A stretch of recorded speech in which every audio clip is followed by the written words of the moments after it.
What's up, you guys? It's Graham here. So for some reason, ever since I was a kid, I've been fascinated with reading and studying up on millionaire habits. Like, it's really fun to think that you've discovered this cheat code to making money that involves waking up at 4 o'clock in the morning, reading for an hour, exercising before the break of dawn, robbing a bank, and that somehow that will manifest itself into more money than you know what to do with. Well, it shouldn't be a surprise that throughout my entire career, I have tried pretty much every single millionaire habit out there for at least some length of time. And well, look, it worked. Okay, no, but seriously, even though there were a few of those habits that I thought were a complete waste of time, there were habits that actually made a difference and made a huge improvement in not only how much money I made, but also how I felt throughout the day. Plus, oddly enough, the habits that were the most effective didn't cost any money, they're quick to start, and when it comes to building wealth, a study confirmed that nearly all successful people do these few things consistently, and that is what's helped shape them into who they are today. So let's go over this list and I'll give you my honest thoughts of someone who's tried them all. And I'll break down exactly what actually works if you're looking for everyday millionaire habits that you could start immediately today for free. But really quick, I just got one favor to ask of you. My birthday is coming up on Thursday, and it would mean the world to me if you just hit the like button for the YouTube algorithm. That's it, that would be the best birthday present ever, and something as simple as hitting the like button helps the YouTube algorithm in recommending my content to a brand new audience. And then if you're interested, feel free to use the link down below in the description, and Public is going to be giving you a completely free stock worth all the way up to $50, and I'm posting all my stock trades on there, so if you want to be a part of it, feel free to use that link down below. Thank you guys so much, and with that said, let's start here. Alright, so when it comes to this comprehensive list put together by Thomas Corley after spending 5 years analyzing the daily habits of millionaires, it was found that almost all millionaires read for 30 minutes a day. Now, what I found interesting was that he makes the distinction that millionaires are not out there reading the Harry Potter Trilogy Series, but instead, they read for information, and this is something very true for myself as well. Like, I spend probably 2 to 3 hours every single day reading, but it's not in the form of books. Instead, I'm going through the internet, I'm reading all the comments here on YouTube, I'm seeing what people are posting on Reddit, I'm scouring the news, I'm hearing other viewpoints, and I'm trying to take in as much information as possible so I understand what's going on with the economy. Reading is certainly a good habit to have, but it's an even better habit to read other viewpoints without any judgment or bias. Chances are, someone else knows more than you do. There will be people who disagree with you, and they might have a different thought process that you might not have considered. Just be open-minded to new information, don't only listen to people who believe the same thing as you, and that in conjunction with reading is going to push you so much further with information you may otherwise have overlooked. Second, the study also mentions consistent exercise, which reminds me, I have not been to the gym yet, so let's go to the gym really quick. Yeah, no, seriously, in the middle of the video, we're going to the gym. Come on, let's go. It was found that 76% of millionaires exercise for at least 30 minutes per day. And even though I haven't been as consistent at the gym as I would have liked, it does help. Every single time I go to the gym, I find myself having more energy the next day, I'm less stressed out, and I just think better. Plus, I've noticed that once you practice consistency in one part of your life, that tends to transfer over into other parts of your life as well. Like, the type of person who goes to the gym every day is probably disciplined enough to also eat healthy every day, to read every day, to track their spending every day, and to smash the like button every single day. So just one little 30-minute tweak to your day could very well set the rest of your life in motion just by getting consistent exercise. Now, third, it was found that successful people surround themselves with other successful people, and I gotta say this one sounds more like an observation than a habit. That's because when I was a 17-year-old kid trying to figure out what I was gonna do when I didn't get into college, I wasn't able to go and say, "Oh well, I guess I'm just gonna go and hang out with multi-millionaires this weekend.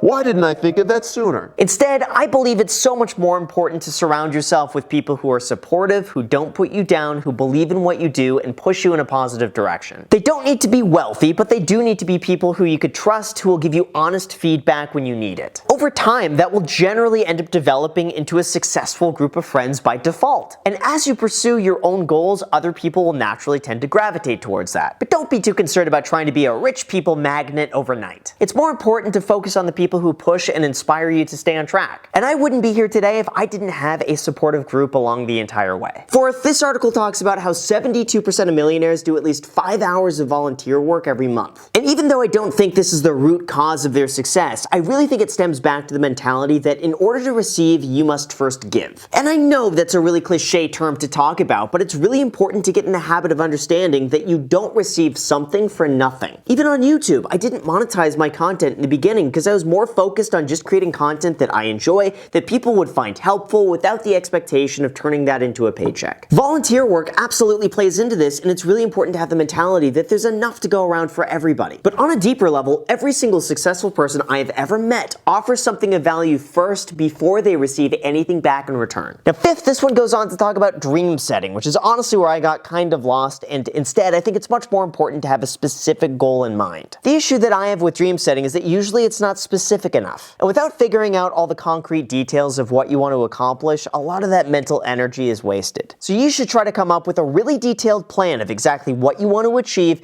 when you want to achieve it by, and then why it's important to you. That why is something really crucial to focus on, because without understanding why you're doing something, you're unlikely to stick with it long enough to actually make it happen. Sixth, we then have the habit of pursuing your own goals. And yeah, I could pretty much attest that no one ever thought I would be a content creator on YouTube, including myself, or that I'd want to get into real estate out of high school instead of going to college. Ultimately, I think it's important that you pursue the life that works best with you without pressure from everyone around us. I'll admit, some people would look at my schedule and hate it. They would have been retired a long time ago and done something entirely different. But I found work that I thoroughly enjoy. I look forward to it every single day. And that has been my entire goal from the beginning. Your own goal will probably be a lot different than what other people have in mind for you. And there's definitely not a one-size-fits-all approach. Some people love working nonstop. Other people prefer taking a more laid-back approach. And the thing when it comes to that is that both sides are right. So decide what works best with you, and then from there, just stick with it. Now, 7, we got the one habit that is so overlooked, and that would be getting a proper 7 hours of sleep every single night. I really hate that lately it seems like this badge of honor to sleep as little as possible so you can maximize productivity. But let's be real, a solid night of sleep is absolutely essential to functioning at your highest potential. Now, from a work point of view, studies actually show that mental productivity decreases after 4 hours. So if you want to get a lot done, do it in 4-hour chunks with a break in between. Overall, the number of hours you work doesn't always correlate to getting more work done. So instead, place some of that importance back on your sleep. Now, even though I don't always get a full 7 hours of sleep every single night, the one thing that I've found that makes a huge difference is just to keep the same sleep schedule every single day without fail. I try to go to bed and wake up at the exact same time every single day, whether it's a weekday or a weekend. And that way, my body's never constantly fighting back fatigue from sleeping in, or keeping me up too late on a weekday because I stayed out too late on a weekend. Now, you certainly don't have to wake up at 4 a.m. every single day like billionaires do, but try keeping the same routine for a month straight every single night, and I guarantee you're gonna feel so much better throughout the entire day. Okay, but speaking of getting up early, the next part of the article talks about getting up early. Now, here's the thing. What this article says is not wrong. They say that 50% of millionaires wake up 3 hours before the day starts because that gives them uninterrupted time to focus without any disruptions. And guess what? I did that for almost an entire year. I was up every single day at 5 o'clock in the morning, and I gotta say, I don't think there was ever a time in my life where I was more productive. I loved waking up when it was still dark outside, and just the feeling like you're ahead of the day before everyone else wakes up. But even though my work schedule excelled, the rest of my life became very imbalanced. I found it very difficult to socialize after 7 p.m. because of how tired I was. And if I wasn't in bed by 10 p.m., then the next day was completely thrown off. So I could confidently say that if your entire goal is purely productivity, then waking up early has so many advantages. Plus, having each morning in complete silence really gives you such a way to focus that is not as possible throughout the rest of the day. But for my own schedule long term, I found that waking up that early for me was not sustainable. And today I found a balance of waking up at 7 o'clock in the morning and then working late if needed. That way I could still have a bit of a life outside of work without having to worry about waking up at 5 a.m. the next day. Next, number 10, if you're going to ignore this entire video, but just remember one point, let it be this. Almost all millionaires have multiple sources of income. In fact, this was such a common finding that even the IRS analyzed the tax return of high net worth individuals and found that on average, millionaires had 7 different sources of income. That includes earned income from a job, dividend income, long-term capital gains, rental income, business income, or royalty income. Now, don't think that you have to go and try to create all of them, but when it comes to building wealth, the only way that you could effectively do that is by leveraging your time and having your money work for you. My recommendation when it comes to this is just to start small. Take the income you make from a job and then throw it into a broad index fund. And now you've got a combination of earned income,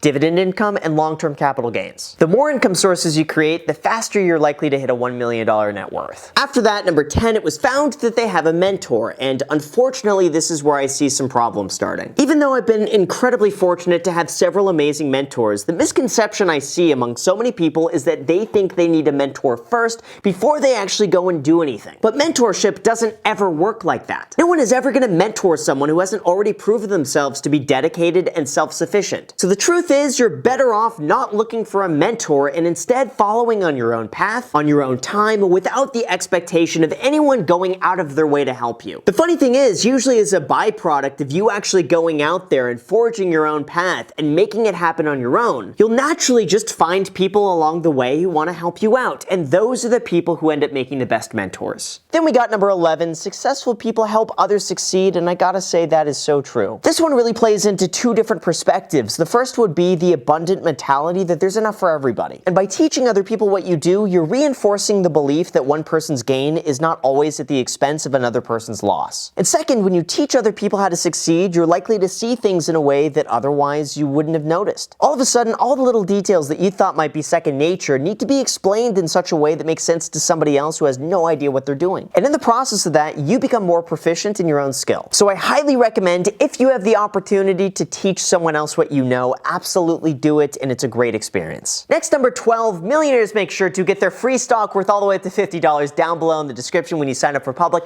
because that's pretty much like free money, and I'm posting all my stock trades in there, so if you want to be a part of it, link down below in the description. Okay, no, but seriously, millionaires do have a positive outlook. Part of me feels like the reason successful people have an optimistic outlook is because they view every experience as something they could grow and learn from, without wallowing in self-pity or wishing things were different. For example, if you lose your job, that could absolutely be a disastrous situation. But you might be able to reframe that as a good thing in the sense that now you'll be exposed to new opportunities that might be an even better fit in the future. Or if you lost money from an investment, instead of going and blaming Jerome Powell for inflation, you could objectively look at why your investment didn't pan out and consider that to be the cost of a lesson so that you don't make the same mistake again. Positivity really goes a long way here, not only in terms of how you project yourself to others, but also how you interpret your own experiences and choose to move forward. Next, number 13, they don't follow the herd. And I think it really goes without saying that if you want different results than most people, you have to do different things than most people. But on a bigger level, sometimes you really gotta put yourself out there if your goal is to build wealth, like taking a risk with your career, or following your gut with a decision, or taking a path that isn't conventional. Like, I'll tell you, so many people thought I was crazy to spend all my time making YouTube videos for free, when instead I could spend that same time selling another house as a real estate agent and making way more money. But I just knew I had to follow my intuition. This is what I really wanted to do, and thankfully this was the best decision I have ever made. So I would encourage you to follow your own goals, even if it doesn't conform to the rest of the herd. After that, 14, they practice good etiquette in the sense that they follow up with people, they thank them, and they're appreciative of their time. And even though I personally can be pretty terrible with follow-up sometimes, I think in the bigger picture, it's more important to treat people with respect, and that's it. Don't get caught up in drama, don't talk behind other people's backs, and make a conscious effort to be appreciative of those around you. Then number 15, they dedicate 15 to 30 minutes every single day just to think. Now, I personally wouldn't place too much emphasis on this because chances are we all have 15 to 30 minutes a day just to run through our own thoughts. Like when you go and take a shower for 10 minutes, or you spend 10 minutes in the car, you spend 5 minutes getting your free stock down below in the description, or when you spend 30 minutes at the gym. Now sure, it's definitely a good idea to take some time to yourself and organize your thoughts. But if you're going to be effective with this, just make sure to write them down. I can't tell you how many great ideas I have completely forgotten just because I haven't written them down. And finally, these last two are incredibly important, and number 16 would be seek feedback. I think the smartest people out there are usually smart enough to understand that they don't know everything. And because of that, they actively seek out helpful criticism to point them in the right direction. I also think that people who are used to getting this type of feedback never take it personally, and they really do their best to try to understand another viewpoint even if they disagree with it. I always try my best to listen as much as I can, be open-minded, and never go into a scenario with any sort of judgment or bias. That in turn might lead you to improving or learning something new that you otherwise would have been closed off to. And lastly, 17, don't give up on smashing the like button for the YouTube algorithm. Okay, no, but seriously, don't give up is such a cliche term, and sometimes, I'll be honest, it's worth it to give up on things that just aren't working out for you. Like if I didn't give up on one of my first jobs at a high school, I would be working a job I was miserable in, just earning above minimum wage. So instead, I would change don't give up to enjoy the process, not the result. The real magic is in the day-to-day of doing something that you really enjoy and working towards a goal you've always wanted to accomplish. If you really enjoy the process process of getting there, it's going to become that much more likely that you'll actually get there. Otherwise, if you're just too focused on the goal itself, it's unlikely that you're going to stick with it long enough to make that happen. So don't give up, but also focus on the process, and make sure not to give up on that free stock worth all the way up to $50 down below in the description, because you may as well do that. It's almost like free money, so you may as well just get free money down below in the description for like a few minutes worth of work. Enjoy. And those are the 17 everyday millionaire habits that actually work without requiring you to wake up at 4 o'clock in the morning or meditate for an hour a day. All of these should be fairly realistic, very easy to start, very simple to stick with, and if you actually follow these long term, you'll wind up seeing such a huge improvement like it did for me. So with that said, you guys, thank you so much for watching. I really appreciate it. As always, make sure to destroy the like button, subscribe button, and notification bell. Also, feel free to add me on Instagram. I post there pretty much daily, so if you want to be a part of it there, feel free to add me there. As on my second channel, The Graham Stephan Show, I post there every single day. I'm not posting here. So if you want to see a brand new video from me every single day, make sure to add yourself to that. And lastly, if you want that completely free stock down below in the description, Public is going to be giving you a free stock worth all the way up to $50 just for signing up. Plus, I'm posting all of my stock trades on there, and if you want to use them as a free stock trading brokerage, they don't route your order flow or sell your data to big hedge funds. So there you go. Enjoy. Thank you so much for watching, and until next time.